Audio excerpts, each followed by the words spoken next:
राम राम दोस्तों बात करते हैं काल सर्प दोष की। कुंडली में जब राहु और केतु के एक साइड में सारे ग्रह आ जाते हैं तो इसको काल सर्प दोष बोला जाता है। ये क्यों बोला जाता है दोस्तों? होता क्या है कि हमारी जो नो एनर्जी है, जिनको हम ग्रह रूप में जानते हैं, जो वो एनर्जी सारी एक साइड में आ जाती है। यानी उन एनर्जियों का जो प्रयास है एक ही क्षेत्र में सबसे ज़्यादा होता है। ऐसा जाता है जहाँ पे जिस साइड में सारे ग्रह बैठे होते हैं, तो जो भी एक्टिविटी लाइफ में होनी होती है वो एक क्षेत्र में काफ़ी ज़्यादा होती है। जैसे ग्रह प्लेस होते हैं, अच्छे या अच्छे नहीं है, जैसे भी है, उस क्षेत्र में उस तरह की बड़ी घटनाएं वो कराते हैं। और जो क्षेत्र खाली होता है वहाँ पर जातक का ध्यान, या कहो वो जो एनर्जी है, जो 9 ग्रह हैं, उनका ध्यान उस साइड उतना नहीं होता। जहाँ ग्रह बैठता है वहाँ प्रभावशाली ज़्यादा होता है, जहाँ दृष्टि होती है वहाँ उसका प्रभाव कम होता है। तो दोस्तों होता क्या है कि एक क्षेत्र में तो उसका विकास, जैसा भी योग लेके पैदा हुआ है, जैसा भी ग्रह लेके पैदा हुआ है जातक, वो एक क्षेत्र में तो काफ़ी होगा, लेकिन दूसरा क्षेत्र पे उसका ध्यान नहीं होगा। मैं उदाहरण के लिए एक बात करता हूँ आपसे कि अगर आप ये सोचिएगा कि राहु लगन में है और केतु सप्तम में है, सप्तम में राहु है या केतु लगन में, इसकी जो धुरी एक बन गई, तो अगर ग्रह सारे कर्म क्षेत्र यानी 10वें स्थान की साइड आ गए हैं और चौथे स्थान यानी जो चौथा स्थान जो आपका घर है उसकी तरफ ग्रह कोई है नहीं, तो ये काल सर्प दोष हो गया।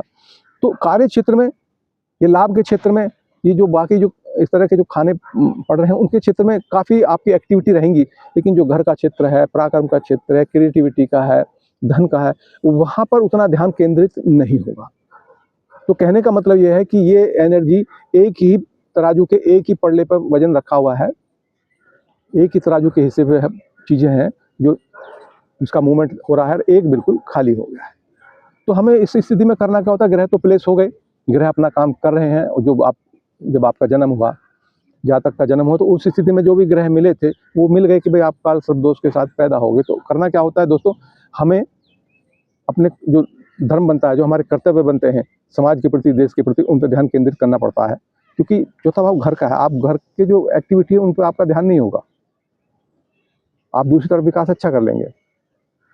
तो हमें ऋषियों का ज्ञान जो ग्रंथों के रूप में है उनका अध्ययन करना पड़ता है चाहिए, और उनके सत्संग सुनना चाहिए, जिससे कि आपको ये पता चलेगा, आपका जब विवेक जागेगा, 9 भाव विवेक का है, जब ऋषियों की बात सुनोगे तो आपका जो विवेक जागेगा वो बताएगा आपको, अंदर से आपको आभास होगा कि हाँ भाई इस क्षेत्र में मैं काम नहीं कर पा रहा हूँ, तो आप उधर प्रयास करेंगे ही करेंगे।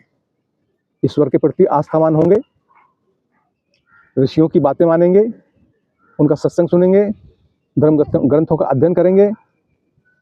तो इनसे क्या होगा, आपके अंदर अपने कर्तव्यों को, जो आपके कर्तव्य बनते हैं, जो आपकी ड्यूटीज़ बनती है, उनके प्रति आपका एक रुझान होगा।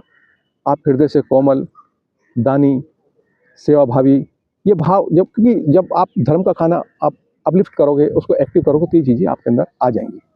और जिसके अंदर इन प्रेम भाव होगा, दया होगी, करुणा होगी, ईर्ष्या घटती चली जाएगी, तो तब उसको आभास होगा कि मैं इन क्षेत्रों में पिछड़ा हुआ हूँ, तो वो उस पर जातक काम करने लगेगा और उसमें सफलता प्राप्त करेगा। अन्यथा क्या होगा, जीवन की एक रेस में तो आप भागे जा रहे हैं, बहुत अच्छा, और दूसरा खाली है। कई लोगों को आपने देखा होगा, वो अपने कार्य क्षेत्र में बड़े एक्सपर्ट होते हैं, उनका जो कार्य है, उनका जो व्यापार है वो बड़े विस्तार में, वहाँ उनका नाम है, शोहरत है, बड़े टेक्निकली एक लाइन के मास्टर होते हैं, और घर में उनकी हालत कुछ और हो रखी होती है, एक अशांत सा, उनको उस पर ध्यान नहीं देना। जो घर है, जो रूम है, जो बेडरूम है, उसकी पोजीशन उतनी अच्छी नहीं होती।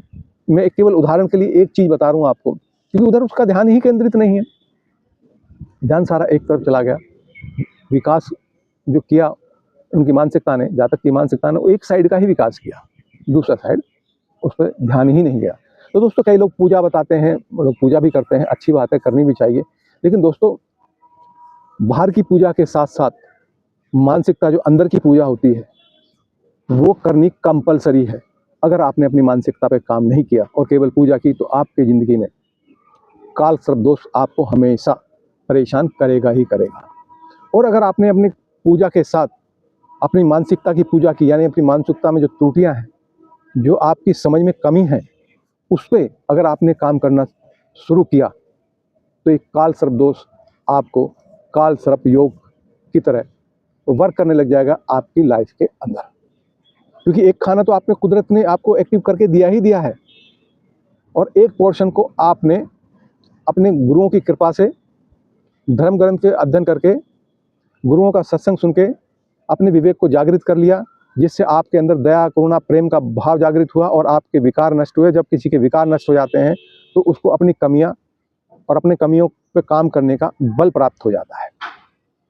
दोस्तों, मैं अपने विचारों को यहीं विराम देता हूं। आपको वीडियो कैसी लगी आप जरूर बताइएगा। राधे राधे।